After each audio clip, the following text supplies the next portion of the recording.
Greetings from Washington State University and Holland Library. I'm Bob Smawley, and I've had the privilege of working at WSU for the past 50 years. The purpose of this presentation is to acquaint or remind you of some of the traditions, legacies, and history of WSU. Whether you are a student, alumnus, WSU parent, faculty, staff, or friend, I assume you are aware of the special feeling we all have for Washington State.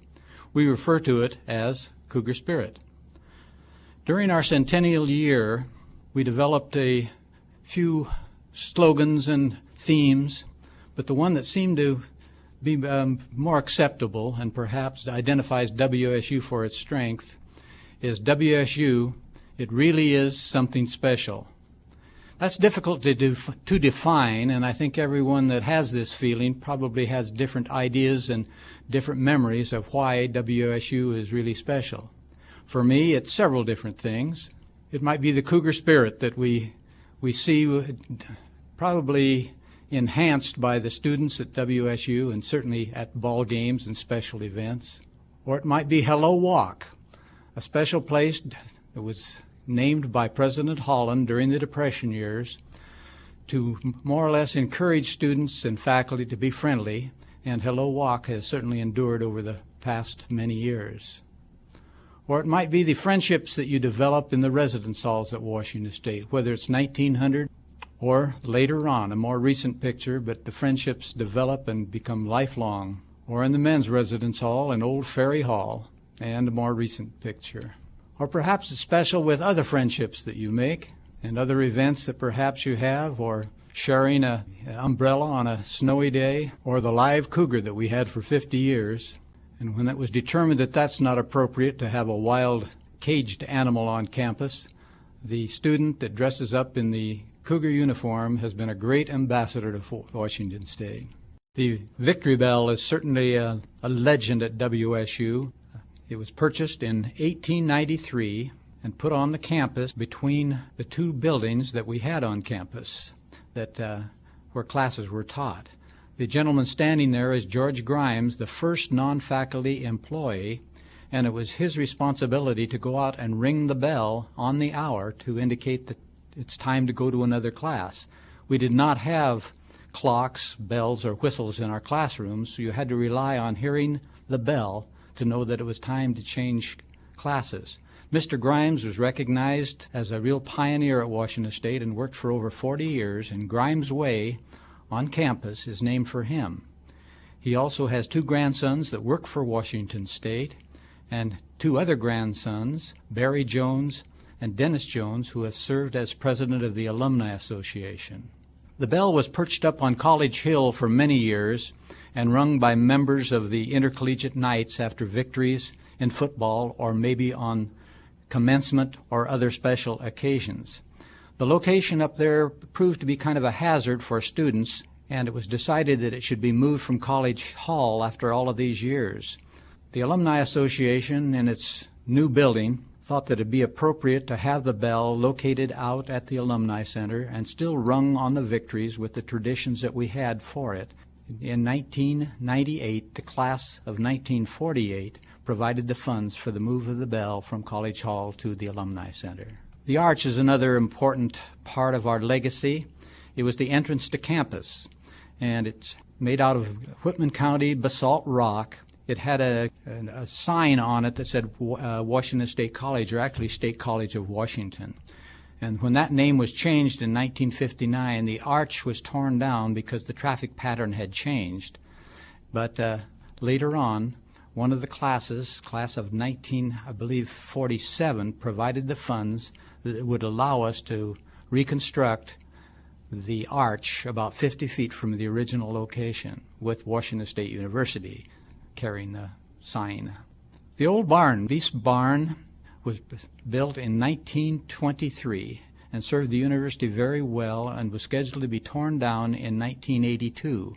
The Alumni Association was looking for a facility on campus with a better presence and a better service for our returning students. And when this decided they would tear it down, we got a stay of execution to determine whether it was feasible to remodel it into an alumni center. And it was, and with the generosity of over 10,000 gifts from alumni and friends, we're able to convert it into a very nice modern alumni center. Still looks like a barn to protect the legacy of the importance of agriculture to the university, but it has served us well. Going to the Rose Bowl was not a normal occasion for Washington State, and it was 67 years between 1931 and the Rose Bowl that we played against Alabama, and then going against Michigan in 1998. And so that was a very special occasion, and we had more than 20,000 students and faculty members and alums that attended the tailgate party adjacent to the Rose Bowl. WSU is special because we remember the students that went in and have fought in the wars and sacrificed their lives, and the Veterans Memorial is now located across the street from Thompson Hall. It's special because the president will help the students move into the residence halls when they come in the fall semester. And it's special, I think, because we have alumni who will make a WSU logo out of a cornfield, or that they will take their equipment buildings and so on and have Go Cougs sign near Othello, Washington. Or maybe it's special because of the seasons. And they are very different as far as the spring and the summer and harvest time, the fall colors, and then a snowy Bryan Hall. And maybe it's special because of our isolation from the King County and the more populous areas. As you will note, we're very close to the Idaho border. And it was quite maybe almost a trek or whatever it is to find Pullman if you lived on the west side, because you normally don't go through Pullman because you can't get to any place else from Pullman. You come here on purpose. So if you were coming over for your first time and you saw the beautiful tulips in the spring on the Rusin Ranch in Mount Vernon or at the base of Mount Rainier, you had to come to Seattle to find the road that actually led to Pullman. Ellensburg was no problem. It was right on the main road. Then when you get a little further toward Pullman, they mentioned perhaps a shortcut that you could take. And so you can see the sign there, and the road looks a little more difficult. And if you took the wrong road, you might end up at Palouse Falls, find your way back to the Washtenaw Regency for lunch, and ask them, where on earth is Pullman? And they pointed to a sign, and that was your next challenge, was to get to Dusty. And you still wondered, are we on the right road? And then finally the rolling hills that you've heard about, and then a cougar in a wheat field. You must be getting close. And then on the Clark Farm, Ponderosa, you see a modern farm operation with the 2 head of horses pulling a combine over the rolling hills. And the round barn, which was located 5 miles north of Pullman, and you knew you were getting close. And finally, Pullman's downtown post office and downtown Pullman. Now, the streets aren't paved there yet, but you can note up there on the hillside there's a few buildings taking place. So that's what Pullman and WSU looked like at the turn of the century. The first president was Enoch A. Bryan. We did have a couple of caretakers, Dr. Heston and Dr. Lilly, but they were here, each of them, just less than a year. So Dr. Bryan came from Vincennes College, Indiana, never visited campus before, and he became the father of the State College. First thing he did was complete Stevens Hall and Thompson Hall. And I always thought that they built the university up there where all the trees were, but note that it was pretty barren in those days. Thompson Hall, built in 1895, serves as a multi-purpose facility, as administration and a student center, and is named for Dean Thompson of Liberal Arts. It's also in the National Register of Historic Places for recognizing buildings where there is no compromise on the architecture, and it is used primarily for the same services. Stevens Hall, across just close by to Thompson Hall, was the first women's residence hall, and it also is in the National Register of Historic Places and still houses women students at WSU. The first building on campus was called the Crib, the cradle of an infant college, and at that particular point it was used as a classroom. As we developed College Hall, then this building was actually added onto and became the armory, or the gym, the gymnasium for all students. And women could practice their aerobics at a physical education class, or we could have an all-campus dance. And it was a fine facility. Graduation in 1998, and the first graduating class. And note that there are 3 women among the 7 students and their advisor who were on the first list of graduates that we had in 1897. Also used for basketball, note that it's filled to the rafters. But not only the men used it, the women's team did also. And these are the women from Stevens Hall who played the first athletic contest, either men or women, in any sport against the University of Washington in 1900. And this women's team defeated the Huskies 4-2 in a basketball game for the first win over the University of Washington. Now, students were pretty excited, so 2 of the members of the Stevens class, the Stevens Residence Hall, went out and rang the bell to indicate the victory over the Huskies. And that's where the tradition was started, with the victory bell. Colors at Washington State prior to the 1900s were baby blue and pink. They were actually the color of the senior class, the colors they had chosen. Pink and blue didn't quite seem to be the colors that we wanted our football team or basketball teams to wear. So in 1900, the students adopted crimson and gray as the official colors.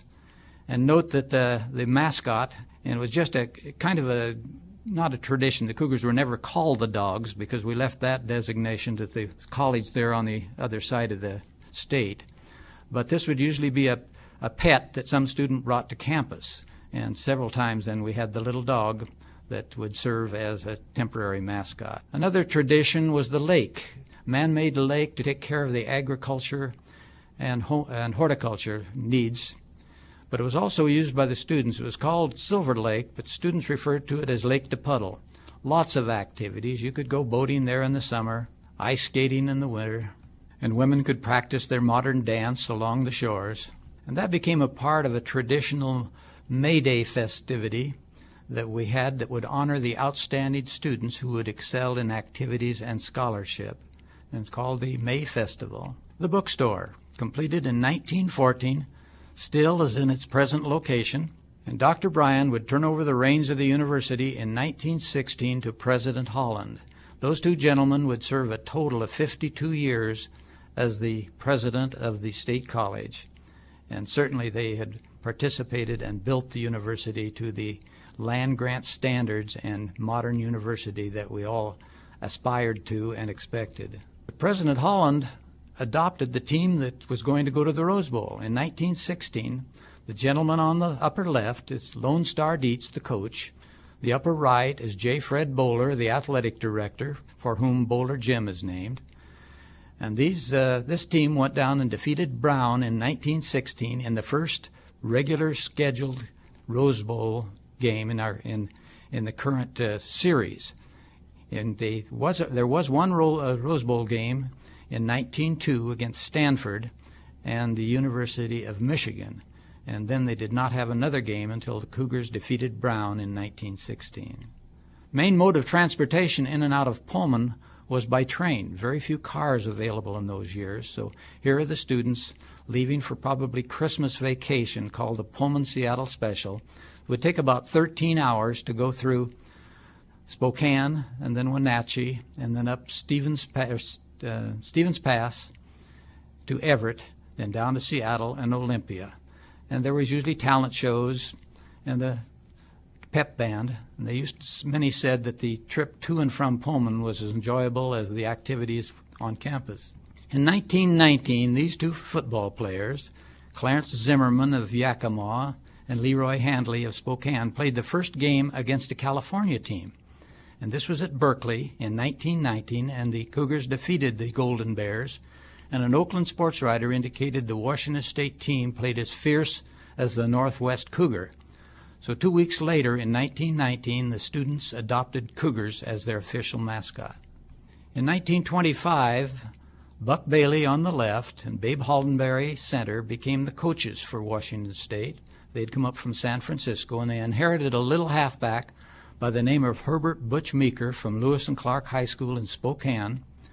And he weighed about 140 pounds, was about 5'5", and had been turned down by the University of Washington as a prospect because he was so small. And it was kind of poetic justice for him. On his senior year, Butch scored the winning touchdown against the University of Washington. When Governor Hartley presented the first live cougar to Washington State in 1927, it was nicknamed Butch in honor of the inspirational play of Herbert Butch Meeker. And even though we do not have the live cougar anymore, the WSU student dressed in the cougar suit is still referred to as Butch. 1930, this group of Kappa Sigs on the porch, and the one sitting on the first row in the middle is Edward R. Murrow, one of our most famous alumni.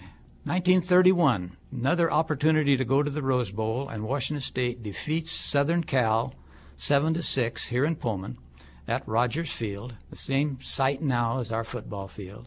And notice they parked the cars inside, and there was no parking in the other areas, so that was the logical place for visitors to park. The team then took Butch in its cage on the train to Pasadena, where they played Alabama in 1931 for the Rose Bowl championship.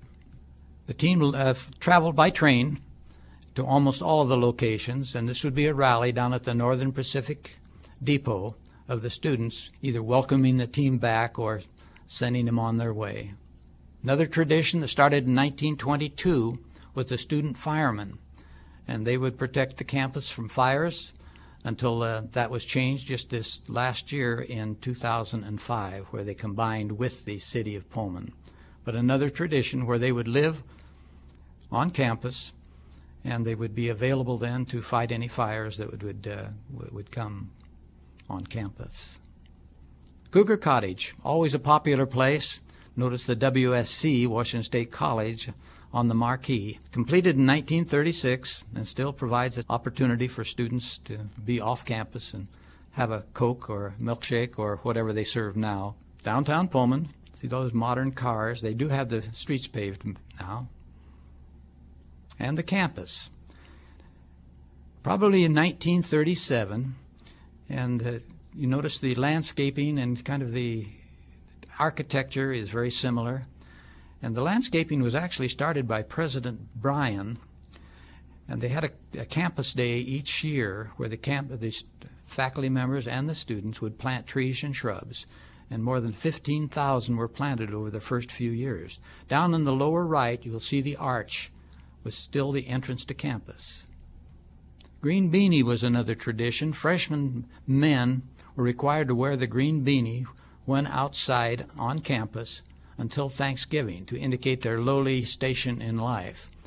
And if they were caught without wearing their hat, there was a vigilante team with a big paddle, and they'd usually have to bend over for a hack if they did not wear that green beanie.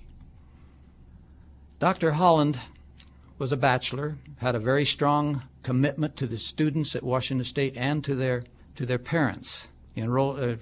Attending class was mandatory, and many of the rules that he thought were important were actually then enforced by Annie Fertig, the Dean of Women.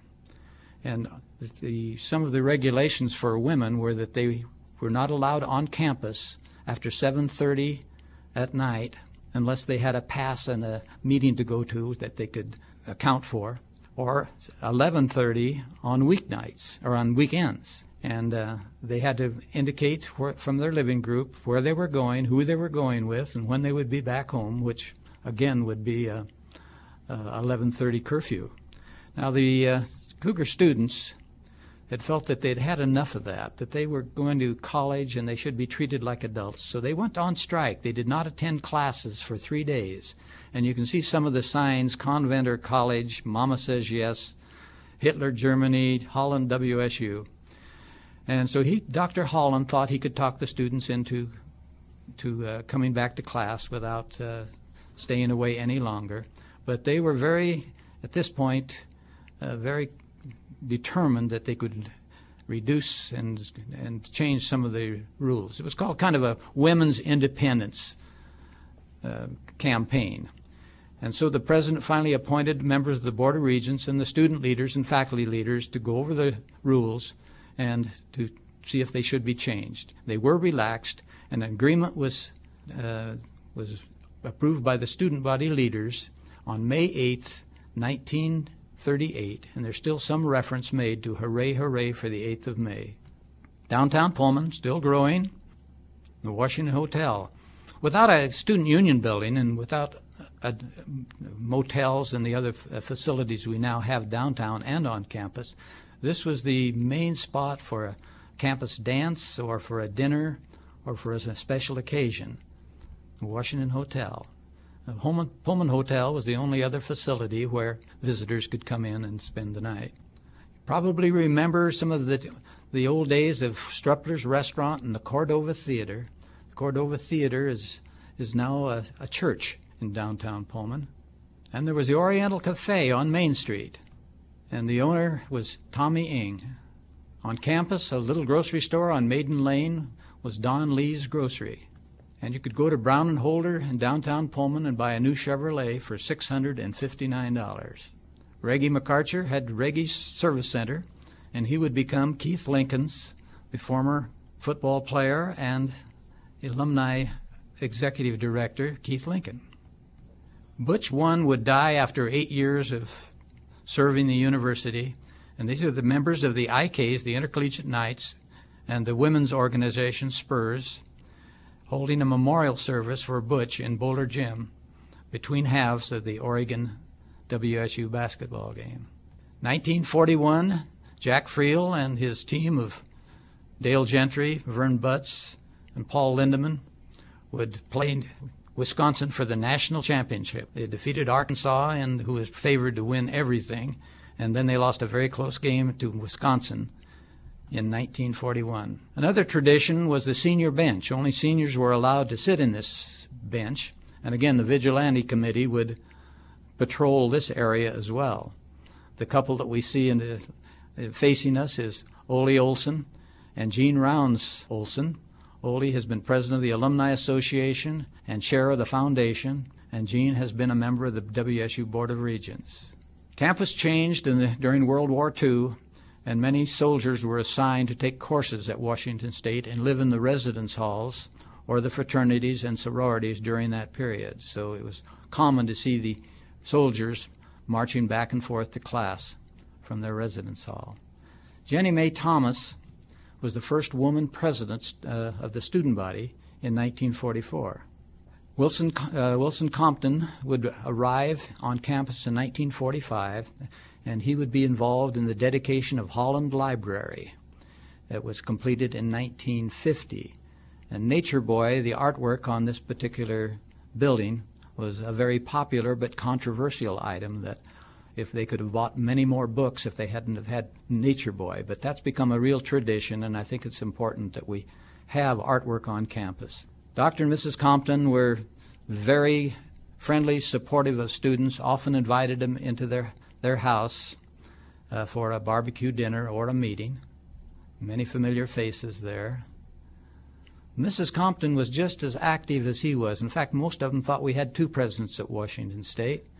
It was right after the war, the GIs were returning, and President Compton, of course, was very challenged in all of the changes that would be going on in post-war education. Mrs. Compton felt that we needed more housing for faculty members and students, and worked with the community and the Air Force and the Navy and the other military facilities in the Northwest to get surplus dormitories moved to Pullman so that the students could have a place to stay when they arrive. It also, the campus had been kind of dilapidated, and Mrs. Compton was concerned about that, so she was able to get 5,000 gallons of war paint, green paint, at no charge. And so kind of a green cast took place on campus as buildings were repainted, and it was referred to affectionately as Compton Green. President Compton's executive vice president, Bob Sandberg, indicated that Mrs. Compton was a very caring, dynamic person. If she meant something on campus and it moved, she invited it to dinner, and if it didn't move, it was painted green. And you know, it's kind of interesting because when I was in Bellevue a few years ago looking for a certain place, I ran into a street that was called Compton Green, and I don't know what else it could refer to than maybe some Cougar alumnus over there that was developing the area decided Compton Green should be brought to the west side. In this particular picture, in the upper left, you will see the Alumni Center, the old Beef Research Center, and that would be Grimes Way, the street that goes all the way through. Many permanent buildings are located there. This is Dr. Golding, a dairy scientist, and we owe a lot to him because he's the gentleman that researched and developed the cheeses at Washington State. Cougar Gold, named for its color and also for the name of Dr. Golding. And we're at Ferdinand's Bar, where the cheese is still sold. Dean of Women is Lulu Holmes, and she was fairly strict also, and probably did a very good job under the circumstances of the earlier revolt and strike. But she had a reading, a popular reading list also, and I think this is Rebecca of Sunnybrook Farm for young ladies to read while they were on campus. We still had the old building. It was called the Old Women's Gym in later years after Boulder Gym was completed, and it was still used as kind of a gym until Smith Gym was completed. And this is getting close now to the time that the war kind of slowed everything down. So this is right after the war, and we did need a new union building. This old building was called the Tub, the temporary union building, where they used to play basketball, and the students, the ROT students, would march in there and so on. So this is a group of student leaders headed for Olympia to support the need and the funding of a new college union building. And Dr. Compton is overlooking the model that would bear his name when he left in 1951. The same year, 1951, was the first Golden Grad Banquet to honor those students who had graduated 50 years prior to that date. And you can notice that on the arch, the State College of Washington, and that again was torn down. Dr. French arrives from Texas A&M in 1952 with his wife Helen. And one of the students that he would inherit is a fellow that was here from the Marine Corps, and he was going to study police science, but he got interested in KWSU and decided he would rather be a sportscaster than perhaps a Marine Corps corporal or colonel or whatever he might gain if he stayed in the Marines. So he was a student on leave but decided to retire from the Marines.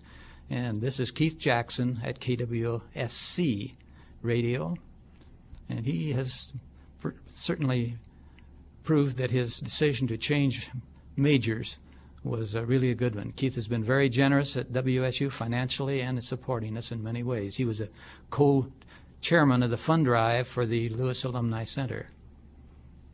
Poor Cougars, 1954. We had gone something like 28 years playing Idaho, and we hadn't lost a game. And there was a contest between the student body leaders, primarily the president of the student body and the editor of the Evergreen, that the losing teams, student officials, would have to walk the distance between Pullman and Moscow or Moscow and Pullman. So Idaho had their day in 1954, and they defeated the Cougars in Pullman. And so not only did the Evergreen editor and the president of the student body march to Idaho, we had 2,000 Cougar students that also decided to march. So we had the pep band, members of the football team, and all types of student groups that participated. They actually had to close the road between Moscow and Pullman during that period because of the number of students on the road. And there they are, starting out. And Butch, in 1955, this would be Butch number 4. And one of the caretakers of Butch and also the supervisor of the athletic fields was Elmer Shorty Seaver. He also was responsible for the working program that athletes were required to do during those years. And so Shorty would have to put them on the job of moving bleachers or cutting grass or whatever. And this is Shorty at his shack, built at no expense to the state, another Cougar legend. Frances Penrose Owen, originally from Walla Walla, her father was president of Whitman, became the first woman regent in 1957. And when Governor Rossellini asked her to serve, she says, well, I'm not sure that I want to serve as a regent at Washington State. My father used to refer to it as the Cow College. And Governor Rossellini says, exactly why you need us. We need you on the Board of Regents. And so that was 1957, and one of the first questions she asked when she became a regent is, why is Washington State still called a college? You've got many colleges in all of the disciplines. Why isn't it a university? And someone said, well, it would take legislative action to change the name. She says, I think we could start working on that.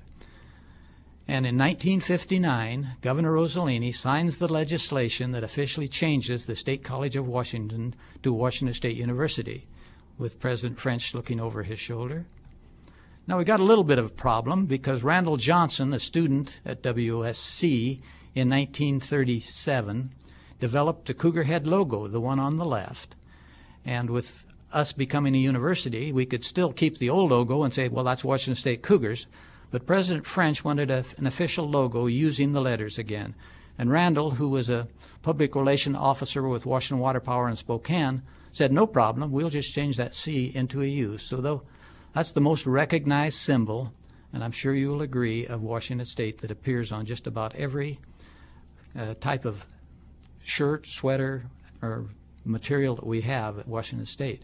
Randall sold the rights to that logo to WSU for $1.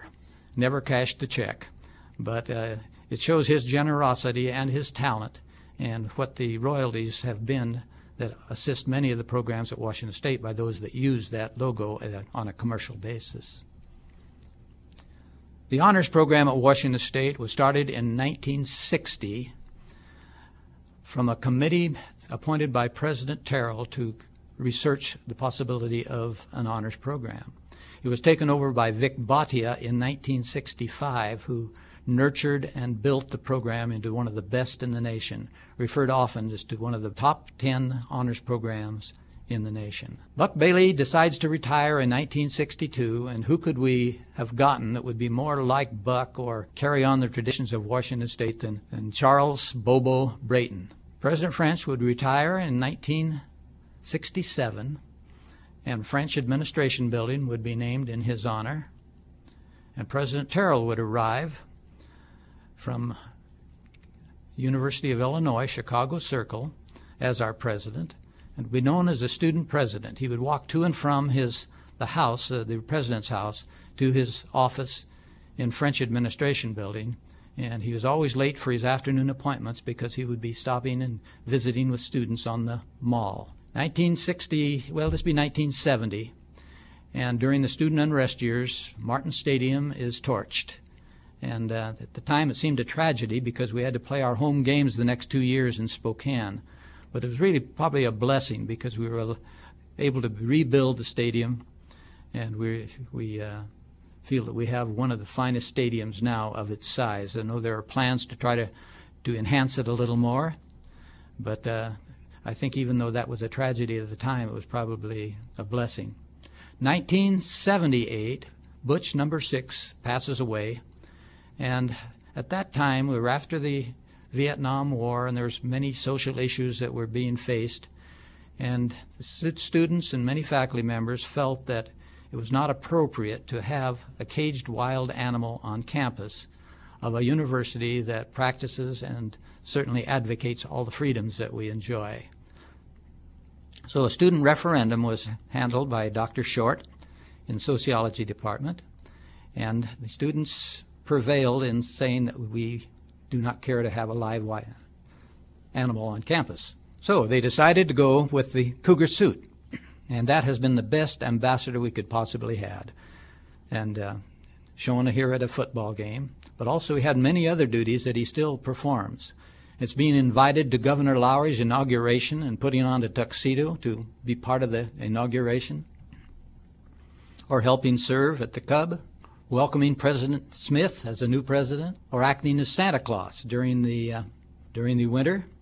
May 1980, Mount St. Helens erupts. Oh, that's no problem. That's 300 miles away, so it won't affect us. Well, the next morning, here's President Terrell and Provost John Slaughter surveying the half an inch of volcanic ash that, actually covered Pullman the day after the big explosion. Now, it was a little difficult there. We didn't realize whether there was a hazard involved for students, faculty, and staff on campus. So this is Dr. Terrell and Dr. Slaughter with their masks trying to determine if there was a hazard. So they worked at it all day and then finally decided, in consultation with faculty and student leaders and the regents, that since it's May and we have a short time till finals, that students should be allowed to go home. and they could take whatever grade they had in the class at that particular point. Or if they wished to stay, then they could stay and take finals and during that particular time. So you know the tenacity and the pride and the resiliency of WSU students. Would you believe that 95% of the students went home early? 1982, John Fabian, a Pullman native, graduate of Pullman High School and Washington State University Mechanical Engineering, becomes the first Cougar astronaut. So he's in space in Challenger 2. Some of the team that he has there includes Dr. Sally Ride, the first woman in space. And John is holding up a card that we were asked to send in the daily log so they could put the reminder of where the astronauts went to school. So John is holding up his WSU card. And also in Houston Control one morning, the astronauts were awakened to fight, fight, fight for Washington State. President Terrell retires in 1985, and because he spent so much time with students on the mall, we now have the Glen Terrell Friendship Mall that recognizes the time and effort and counsel and friendship that he developed with the WSU students. Pat and Sam Smith arrived from Penn State in 1985 to become the 8th president of Washington State. And he would guide the university through the centennial celebration in 1989 in the WSU Coliseum. The commencement speaker would be 1982 graduate Gary Larson, the author and creator of the Far Side cartoon. Washington State University and its centennial years.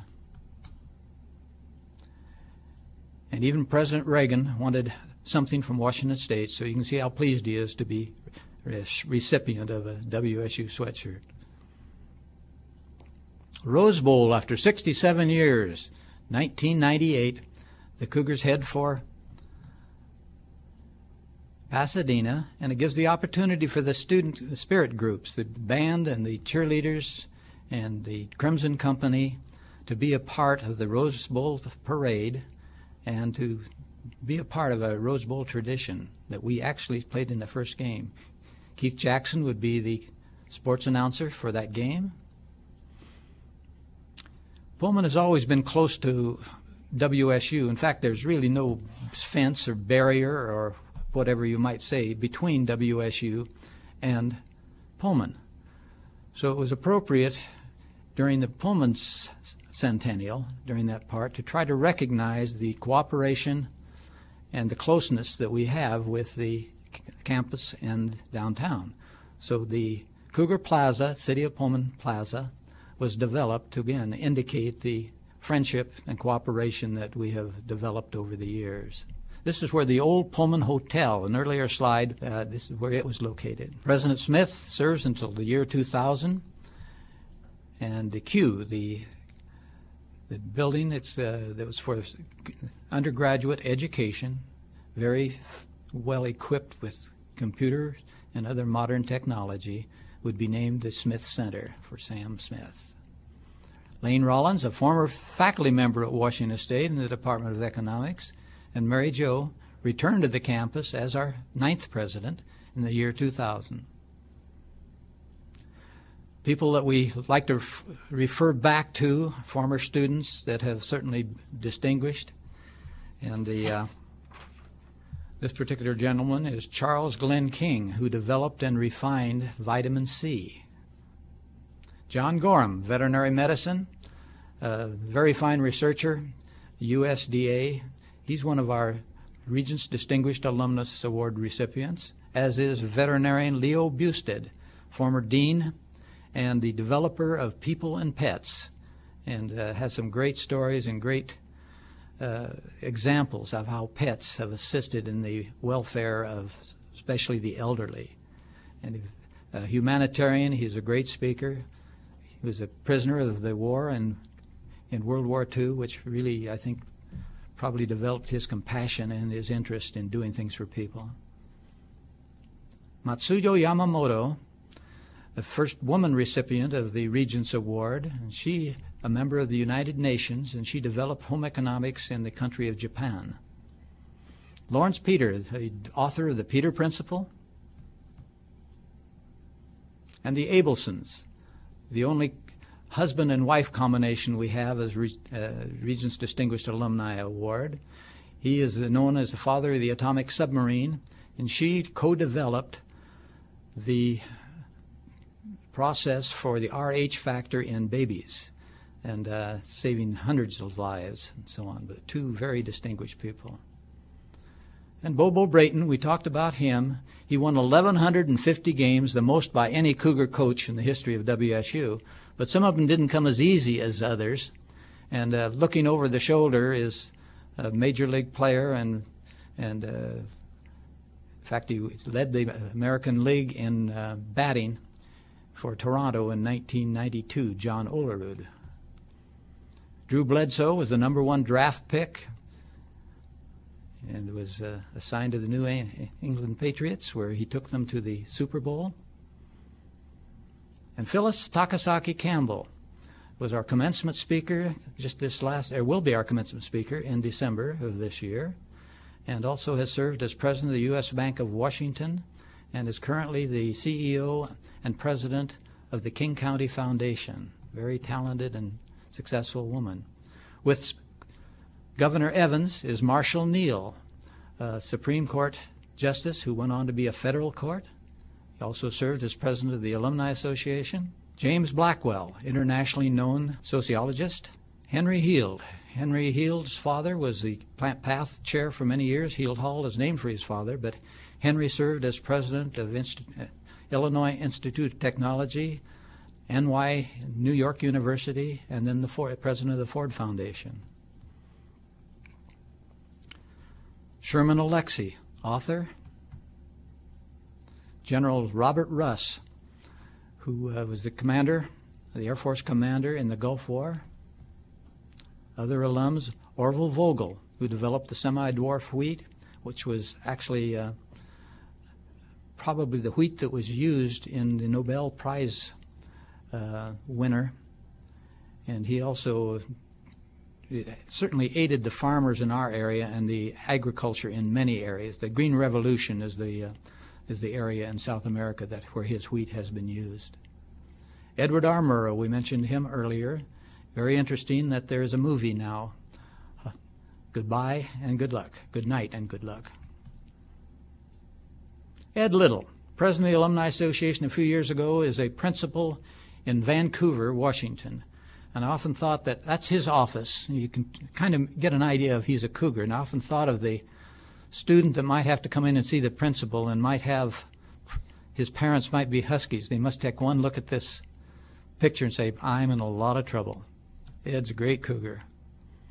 Wally Friel, Judge Wally Friel, and Lori Dankers, president of the Alumni Association, with her flute, and Wally with his trombone, playing the Washington Fight Song wherever they are and whatever kind of a rally. They're at the Rose Bowl in this particular. Piccolo, I think, is what Wally called her. George Brunstad, a WSU grad whose parents were also grads, whose brother was also a grad, great Cougar, is the oldest person ever to swim the English Channel, accomplished in the year 2004. He trained for it and became, actually with the currents and so on, I think the English Channel is 17 miles, and he swam 22 because of the currents, having to swim back and forth. So quite an accomplishment by a 70-year-old alum. Two of the most vivacious, supportive, and generous people in WSU history is June and Phil Leidy. And because of their generosity and support and loyalty and pride and all the other things, the Leidy Student Services Building and the library, Leidy Library in the Alumni Center, is named for them. Kathy Gertzen, anchor, KOMO TV in Seattle, with Sam Smith, President Sam Smith, in Ferdinand's, and they're developing a new non-alcoholic drink during the Christmas holidays. Paul Allen, co-founder of Microsoft. Patty Murray, Senator Patty Murray, president of her residence hall when she was in school in 1973. And another tradition, we referred to this earlier, the Spurs, which was a women's service honorary, and the IKs. And they are no longer in existence because so many departments have gone to individual ambassador groups. And this happens to be the Crimson Company, which represented the Alumni Association for so many years. And students are still active in many things. This is the Alive program that assists incoming students during the summer in a live program where they get kind of a head start on all of the activities and requirements of WSU. And this looks like a Halloween group with the Cougar Connection, the ambassadors of the alumni office. The Mom's Day and Dad's Day committees that plan the activities for their parents. Student Alumni Connection, which brings more attention to the alumni of Washington State. Panhellenic officers and leaders. And the Rally Squad that assists with activities. There's Cougs guys and gals, too, I believe, that have been very active also. And around Pullman, there's still places for students to go to get off campus for a little break, whether you go down the old switch road of the Lewiston grade, or a place down on the beach called the Dunes, or windsurfing on the Snake River. Now, I'm not sure I would want my granddaughter climbing up the wall there, but it's another activity. Or a cruise on Lake Coeur d'Alene and the Palouse. It's hard to describe the Palouse and indicate that we are an isolated area. I think it's a great place for education, for a university, and there's a lot of advantages maybe in not being in a metropolitan area where anyone in Pullman can reach the campus in 5 minutes. And again, the beautiful harvest scenes. A sign by Randy Johnson, who developed the Cougar Head logo, and I think it probably falls in the right category as we near the end of this presentation, because the inspiration of generations, it keeps going on. It's difficult to define, but it's that special feeling that we have for Washington State. And I hope you have enjoyed this Cougar journey, and special thanks to the staff of the WSU libraries in the class of 1955 who contributed funds during their Golden Grad reunion for services such as this. And we appreciate having the connection between us